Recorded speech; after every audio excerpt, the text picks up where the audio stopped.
After a wedding, the groom carrying the bride over the threshold dates back to ancient times for different reasons in different cultures. The symbolism centers around the groom's ability to cater for the bride. The practice is not as easy as it sounds. In reality, the groom has to be physically fit to lift up the bride.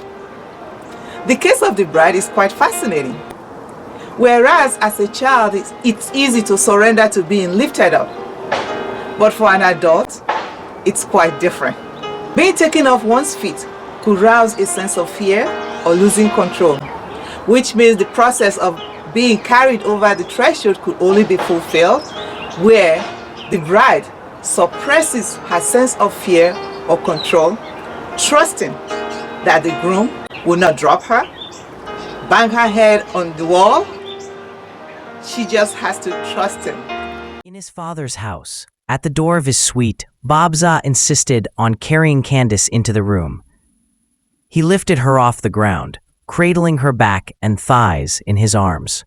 Protesting, she yelled amid laughter, "My head!" Ignoring her protests, he carried her across the room and laid her on his bed. "Why were you worried about your head when I had your whole body in my arms?" He laughed. "Shouldn't you be afraid I'll drop you entirely?" Naively, Candace replied, "I don't know. I've never been lifted off my feet like this." He removed his shoes and stated, "The tradition of the groom carrying the bride over the threshold is popular in England." Grinning bashfully, she said, "It's kind of nice. I like it." He stood over her. "You do?" Lightly, he slid a finger across her chin. "Mrs. Tabor, then I'll have to carry you more." Thinking aloud, she said, "This carrying over the threshold has more significance than it appears." She rolled over on her stomach, watching him. "What do you mean?" "The man has to be physically fit to lift the woman, and the woman has to trust the man, believing he will not drop her." He locked the door and pulled the curtains closed. "Okay, I'm following you." His grin broadened as he turned to her. His eyes twinkled with a mix of amusement and admiration. "You're saying that this act is a test of strength and trust between the couple?" Candace nodded, her eyes meeting his. "Exactly. It symbolizes the husband's ability to protect and provide, while the wife entrusts herself entirely to him." He stepped closer, the warmth of his presence palpable. "And you trust me, Mrs. Tabor?" She smiled gently, her eyes reflecting steadfast trust. "With all my heart." A tender silence enveloped them, and, their gazes locked, in a moment of intense connection. Babza reached out, gently cupping her face with his hand.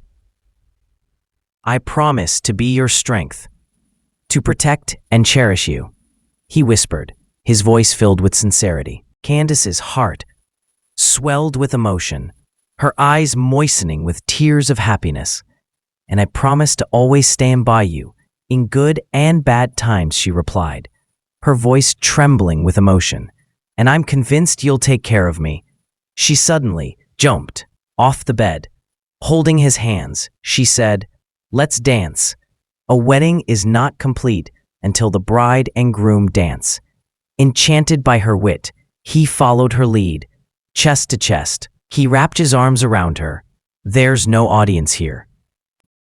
We'll pretend we have one." Her head back. "Do you know how to dance?" He chuckled. "Try me." Disengaging, she searched for her phone. "I'll pull music from YouTube." Her fingers, rapidly, pressed the keyboard. "A long time ago, I told myself I'll play this song when I find the right guy." She locked eyes with him. Anxiously, he said, "Don't keep me waiting. Play it."